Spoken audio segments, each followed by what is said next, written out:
This is East London. Along the river, a path has taken shape.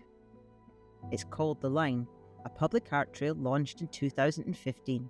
The route follows the Greenwich Meridian as it crosses the Thames, and it stretches for nearly 8 kilometres from the Queen Elizabeth Olympic Park to the O2 in Greenwich. Along the way, it winds through the Lee Valley, over bridges and across the river by the cable car. The line is free. It combines art, nature and heritage, encouraging people to walk, to pause and to see this part of London differently. Since its launch, the trail has hosted works by many internationally renowned artists, such as Anthony Gormley's Quantum Cloud, Anish Kapoor's 115-metre tall ArcelorMittal Orbit, along with Tracy Emin's bird sculptures, Gary Hume's Liberty Grip, and Karsten Holler's slide spiralling down Kapoor's Tower. It also champions local voices, among them East London's visionary Madge Gill, whose intricate drawings have been reimagined at monumental scale along the route. More than a collection of artwork, The Line is about accessibility, community and well-being. It invites discovery of green space and waterside views. It links landmarks to a story that is cultural, historical and deeply human. In this film, we'll trace 5 of its highlights and hear from Sarah Carrington, the Line's director, along with artist Zineb Sedira, whose new site-specific work marks the trail's next chapter. The Line is a walk through art and a walk through London itself. The Line is a public art trail that connects Greenwich to Stratford. It's almost 8 kilometres long and it follows the waterways of East London. Also broadly follows the route of the Prime Meridian line, and we install artworks along the route by artists with artworks on loan, also through commissioning and co-commissioning.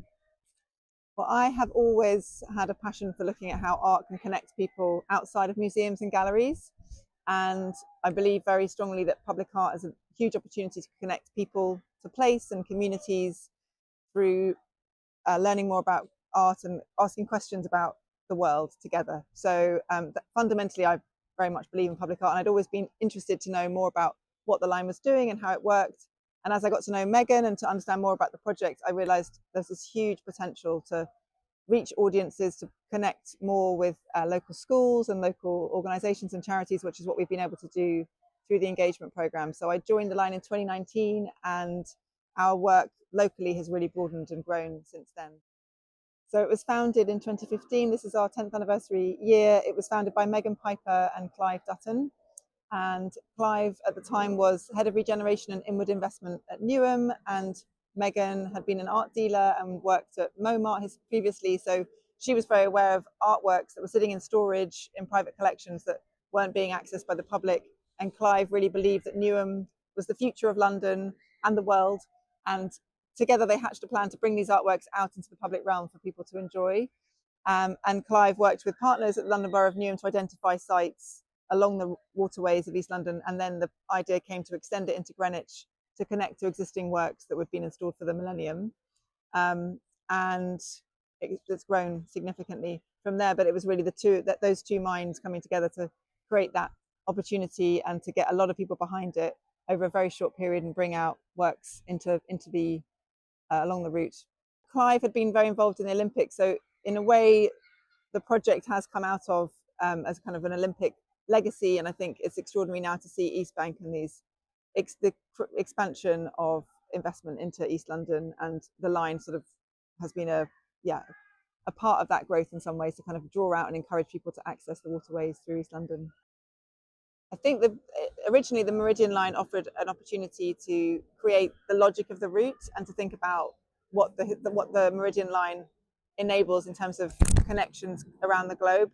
We've been quite conscious in our programme through Longitudinal Dialogues, which is a series of commissions with artists who live along the Meridian Line, to really think about this arbitrary line, which ultimately was about kind of expansion of empire, how to, I guess, use it as an excuse for cultural conversations, but also to be conscious and critiquing that imperial kind of power relationship that line had historically. But it's allowed us to create a series of opportunities for cultural conversations along the Meridian. So we commissioned Sergio Tukwe Clotti, who's an artist based in Accra, to develop a new work which is now sited on the Thames Path in Greenwich, as well as Helena Muzu, who we commissioned recently and launched a new photographic commission with her at the Royal Docks. And coming up now is our new commission with Zineb Sedira, because the Meridian line also crosses through Algeria, and Zineb is originally from Algeria. So these are opportunities for kind of dialogue and to think about what these sites mean here, but also what the global connections are between all of us in London. So, I mean, I wasn't actually involved in 2015, but I know that there was a huge amount of work that went into securing permissions, fundraising, getting partners on board, having galleries and lenders and collectors trust Megan and Clive to install these works safely within, a very public arena with no security, no staff on the ground. But I think since 2015, people are now very confident and can see our track record of installing works by, leading artists and presenting them at museum quality. I mean, the challenges they had then, I think, remain now. We have to do full planning applications for every sculpture. We have to bring together multiple partners, be they power companies, national rail, different developers and landowners and authorities. I think every commission we try to ensure looks as seamless and easy as possible, and is really about the experience. But behind all of those commissions, there are layers and layers of permission seeking and logistics and investigations and lots of twists and turns along the way. But that's part of the adventure of public art, is to make those things possible. So we have a commission by Mahtab Hussain. He worked with our youth collective, and they selected him. They chose the site for the work, and he actually ended up collaborating with them to 3D scan their faces, and their portraits are embedded within the bench, within the sculpture. And they've talked a lot about what that meant to them to be represented, to actually physically be present on the route, and that's kind of been quite a transformative experience in their lives, and to have that identification with their neighbourhood where they grew up, and to also then have been involved in seeing how that work developed. We also have people who walk the route very regularly, who talk about the kind of meditative, the well-being benefits of being on the route, and that's something we do hear a lot regularly from people. Our well-being walk is on the route every week, and people talk about what the line means to them. So those are kind of some of the key touch points that I think I've talked about. Benefits that school visits and school children have through experiencing the works.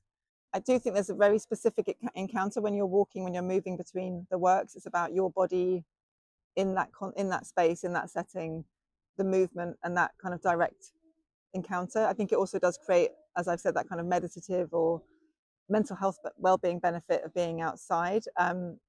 So that's something we really do try and encourage through specific programs. So we work with people living with early stage dementia or brain health issues. We work with new mums who might be struggling to connect with other people, and we do guided walks to kind of really encourage people to feel this space is for them to use. But it is also about the power of walking. Our youth guides learn a lot around kind of creative walking, what it means to observe and to look very closely and to ground yourself and to slow down. And that is very much about that space helping you to then connect with the work on your own terms. So I think those are some of the benefits we've had reported back to us. So, but equally just the power of being outside, being able to cycle, or if you're a wheelchair user, to encounter the works through movement, I think is a very powerful space to be in. So this is a piece called A Cloud and a Fence. It's by Katie Schwab and was a collaboration between the line with London Borough of Newham and local residents living nearby Cody Dock. And it was about really trying to encourage people to follow the forms to access the waterways to get to the River Lee, because it's a relatively hidden access point to the river for communities living nearby. And the blue colour was selected because it echoes the synthetic dyes that were developed along the River Lee, like Meldola's blue, and also natural dyes like blue indigo, which were used by textile producers all along the Lower Lee in the 18th and 19th centuries. And the work's it's fabricated using enamel, so it's kind of very robust, and I guess talks to the idea of sort of street furniture, although it's kind of creating this almost like a drawing in space. So this is a work by Madge Gill. It's a 60-metre long installation across the River Lee, which is London's second largest river. And it's a reproduction of one of her drawings, which would have been at an incredibly small scale. She used cheap materials like small postcards and calico, working on her kitchen table, and was always fascinated by nature and the natural world around her. This is part of our exhibition, which we created with Sophie Dutton in 2021, which is called Nature in Mind, and is a series of works from London Borough of Newham's archive, which are installed along the line. This is a piece by Helen Cammack. It was a co-commission developed with London Borough of Newham and with local people living and working nearby the river. The work is called On Wind Tides, and it's a large-scale text installation exploring movement, migration, and change in response to the context of the river. Alongside the bridge is a display case which we install works produced by local community groups who worked with Helen, displaying their own texts and statements. So over the next 2 years, we have a monthly rotating exhibition of community artworks. Helen's work reads, "We fold ourselves across the tides, and on the north side of the bridge, from silt to land, sometimes we live as wind-blown sand." And the letters sit proud of the bridge. It's actually the first time that Helen's worked with sculptural text, and this installation creates shadows along the surface of the bridge. This is DNA DL90 by Abigail Fallis. It was installed in 2015 and is a sculpture composed of 22 shopping trolleys, which are configured in the shape of a double helix. The work was originally commissioned by a supermarket chain to mark the 50th anniversary of James Watson and Francis Crick's discovery of DNA, importantly based on Rosalind Franklin's X-ray images. And the work now is situated between a ginormous Amazon warehouse and a self-storage depot, which is a kind of perfect setting to reflect on our relationship with consumption and consumerism. So this is Rashid Areen's Untitled The Line, and it's a new commission we've launched this year. He's employing his kind of characteristic diagonal geometries and primary colours within the work, which reflect on his training as an engineer in Karachi before he moved to the UK. He's one of Britain's leading minimalist sculptors. He's been working since the 60s and 70s, and we were delighted to be able to present his reading room, which reflects on his wider publications and activism that he's developed as part of his work. And situated here next to the train bridge and with the gas holders on the other side of the river, it's kind of an interplay between the form itself and the sculptural language alongside these engineering structures close by. I mean, we talk about the line that every time you come, you have a different experience of the work. The tides will be a different height, the light will be different times of day, different seasons. So without walls around you, you have a completely different way of encountering the work. You're much more within nature, within a context, and that context brings its own heritage, history, community context, which I think adds a lot to your experience of the work. I think we're also very conscious that a lot of people don't feel necessarily that they can walk into museums easily. It might be a barrier relating to their journey, the cost of getting there, or a sense of intimidation about the architecture or whatever those layers might be, or that they just find the environment a sensory overload. So we're really excited about the opportunity of art within this context, allowing people to just find the work and access it on their own terms in their neighbourhoods without those sorts of barriers that they might experience or feel. So I'd say those are kind of the main advantages we have. We also find a lot that particularly children, in terms of learning outdoors, connecting with art outdoors, they have a very different connection than they would within a classroom or a museum setting, particularly for children with special educational needs. That's something we're working on a lot. Young people who've worked on our programme talk about the power of being outside and connecting with their neighbourhood in a way they don't feel they would have done otherwise, getting people away from screens. So yeah, I think it's as people find when they walk the line, it can be very peaceful, meditative space, and I think sometimes museums nowadays can feel incredibly crowded, and that's obviously brilliant. There's a big audience, but I think if you want a different kind of encounter with art, you'll find it on the line. The words are on the wall, but due to the reflection on the river, the installation is also displaced. So my name is Zineb Sedira. I'm a visual artist. I make film, installation. Used to make more photography in the past, but less so today. And the themes that I explore in my work often are connected to anti-imperialism, anti-colonialism, immigration, identity politics, sometimes gender politics. Well, I've started to do body of work since 2019 connected to cinema, notably 1960s, 70s cinema, or what we call third cinema, or militant cinema, or political cinema.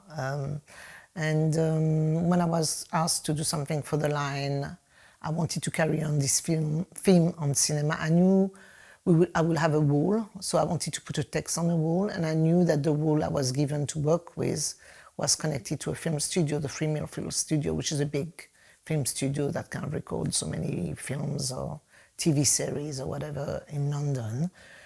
So I thought it'd be quite interesting to carry on with what I used to work with, the film of cinema, with a new commission against that film studio wall. And I started looking at a lot of quotes on cinema and dreams and magic. I had already done a project around cinema magic. So I thought, okay, I was looking, I'm really interested in Italian cinema and French cinema, as well as African cinema from the 60s. For me, they all connect because they were all more or less born around the 60s, those three style of cinemas. So I find that quote of Fellini that I decided that was very representative to what I've been doing for the last 6 years, and it would be quite nice to use it. So yeah, so we decided to kind of rework a bit the code and put it on the wall. I wanted also to look at cinema from Hollywood, because those filmmakers like Fellini, for example, with neorealism Italian cinema, was a cinema very much against Hollywood cinema. The Hollywood cinema of the 50s, 60s was very much seen as a capitalist cinema, not as a militant cinema, if you want. So it was actually the new cinema in France and Africa and Italy were more anti-capitalist cinema. They were creating a new form of cinema, which was more about the content rather than the form, you know, so less money put into the films, more about ideas rather than, you know, love stories or whatever that perhaps Hollywood was producing a lot at the time. So I wanted to reuse this idea of the film signage that Hollywood had produced in the 50s, 60s, notably in the drives-in, but not only. And I used this idea of using that sentence almost like a title of a film, if you want, and put it on a big signage, like illuminated signage, like they used to do with cinema in Hollywood. And that's how the idea started. And also by using this type of Hollywood signage, and by putting something which is more militant, if you want, in terms of the type of cinema, I was actually giving you know, transgressing a bit or displacing this idea of the Hollywood cinema into what I called, you know, the more militant, the more kind of discursive cinema.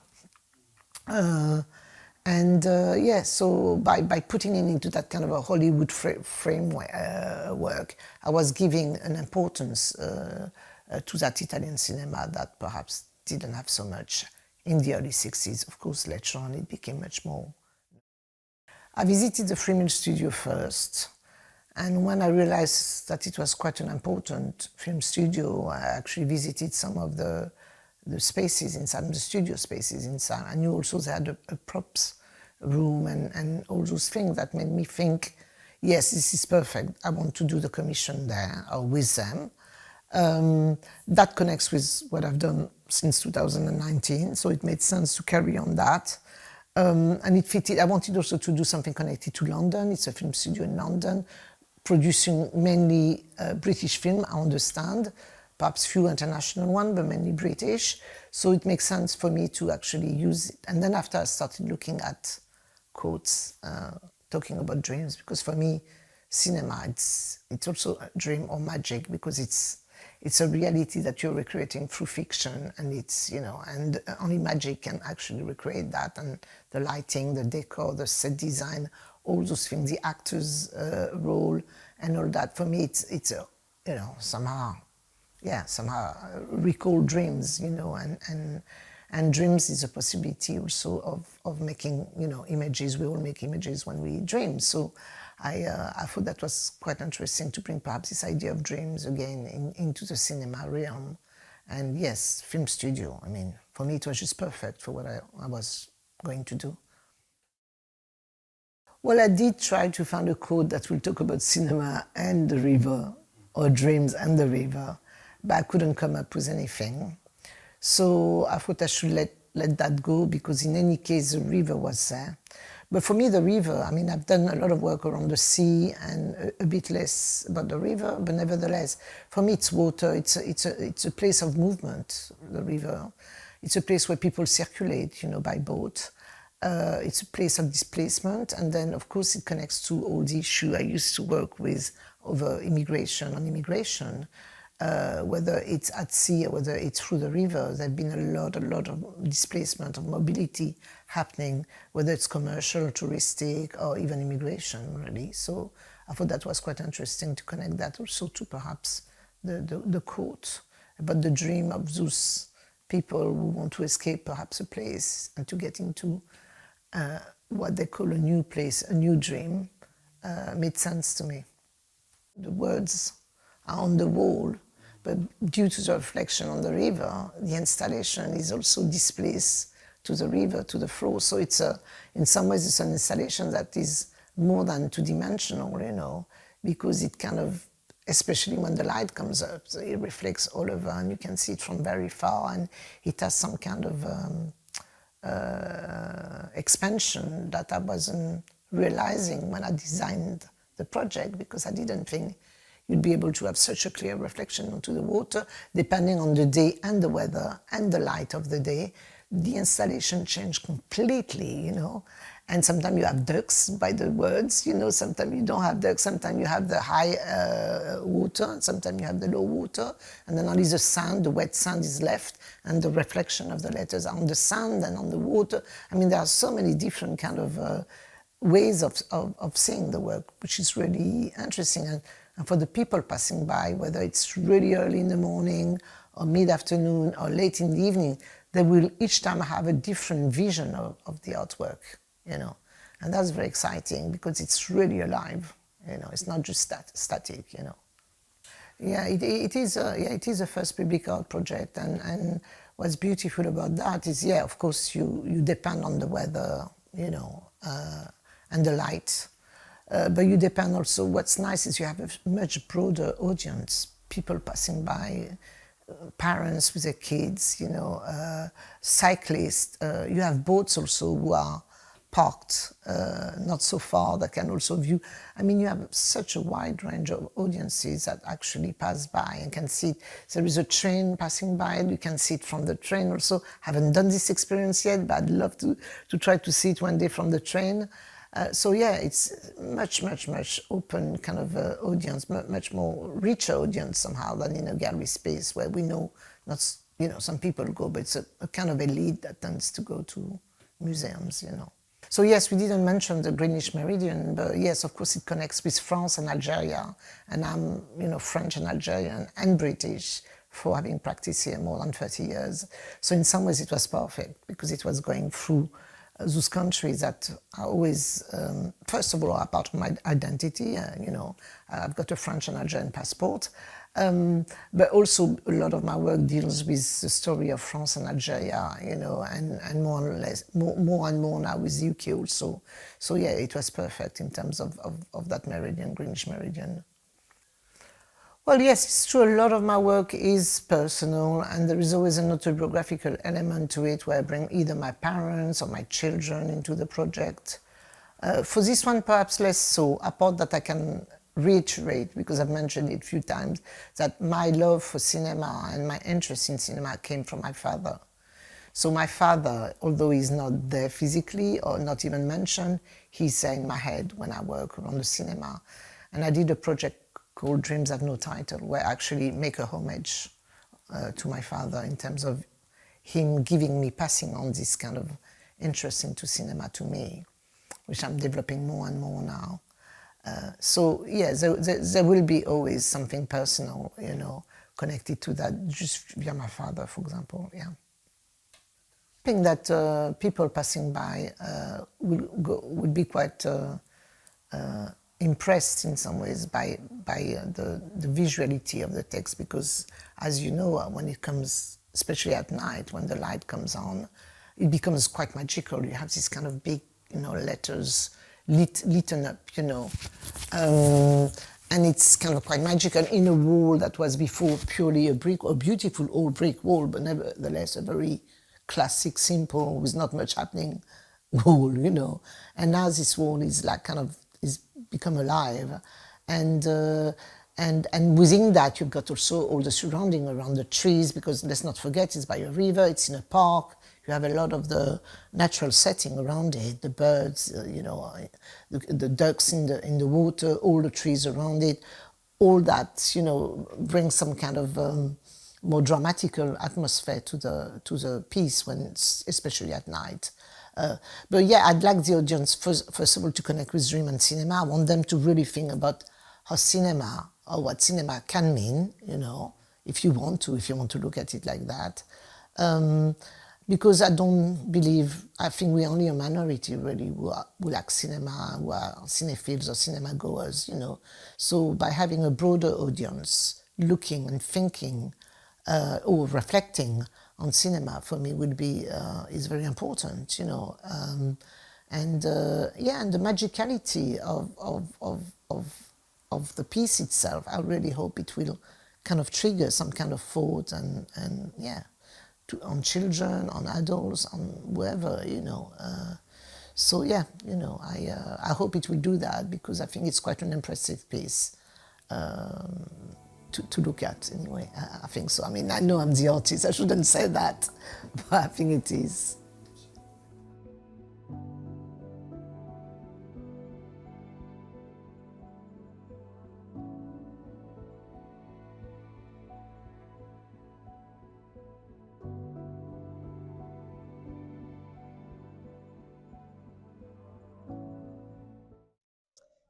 Well, as I said, it initially was a loans program, so we had 10 works on loan to start with in 2015.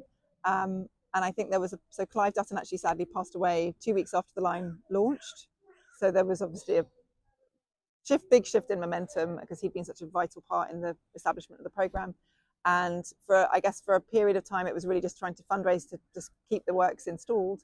And then after 2019, 2020, we developed a new fundraising strategy to really think about broadening the reach and connecting with communities in different ways. Then COVID happened, and a lot of people found the line, because all the museums in London were closed except for the line.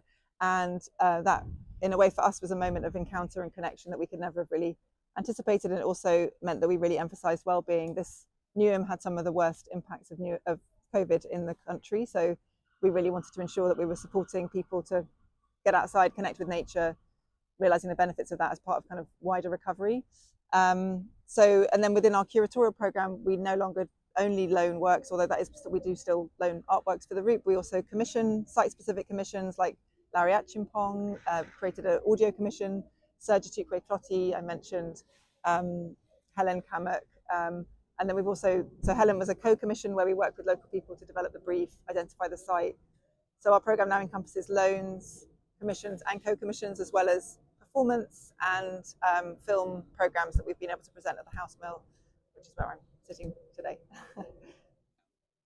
I can tell you about the book, and I've got a copy of it sitting right here. It comes out in November, and it's in a big part down to Megan before she stepped down in July. It was a way for us to kind of celebrate 10 years on the route, and it brings together a series of texts and extraordinary new photography of the route, new drone footage, really showing how this part of London has changed and continues to change, from Greenwich to the Royal Docks all the way up to East Bank. It also talks about the kind of wildlife and the natural landscape along the route, as well as celebrating all of the 35 artists we've commissioned and worked with since 2015. And there are essays by Andrew Jones talking about the people that we've connected with through the programme, Emma DeBeery, Jez Fernie, as well as a Q&A with Megan and Gus Casely-Hayford, who is the director of V&A East. So grab your copy. You can pre-order it now through the line or find them Monticelli. So we've got a number of commissions in development, many of which I'm not able to announce just yet, but they're very excited to be able to share those with you before too long. Our engagement program continues to grow. We have our youth guides next summer. We are running our dementia program and also developing a lot of new research with local academic partners, including UCL East and London College of Fashion. We have an auction coming up during Frieze Week, which is a vital moment to kind of fundraise and celebrate our 10th anniversary. As we're a registered charity, our programs do rely on the support of individuals, trusts and foundations, and local corporate partners. We're also developing a new performance piece with Sadler's Wells East with their Academy of Breaking Convention, which will be coming up in the new year. So we work as much as possible with local cultural partners, and East Bank's obviously a huge opportunity, so there'll be new partnerships announced. Getting the opportunity to walk and to discover the changing sights and sounds along the route and to connect with community partners in this extraordinary part of London, it just feels like an enormous privilege and opportunity, and to hear the benefits that people find personally, as well as the responses of artists getting to work within this context, is something that kind of gets me leaping out of bed every morning. So yeah, I just really feel very lucky to be involved in the project. I mean, I think the key thing really about the line is connection. So it's about connecting people to place and connecting artists to sites and heritage. So if it was just one word, I would say the line was connection, and thinking about connecting along this whole route, you know, almost 8 kilometers in London, and then what does this site mean around the world? What does it mean to others? That's something that I think is quite unique, that we are able to offer to artists and to communities living locally and visitors.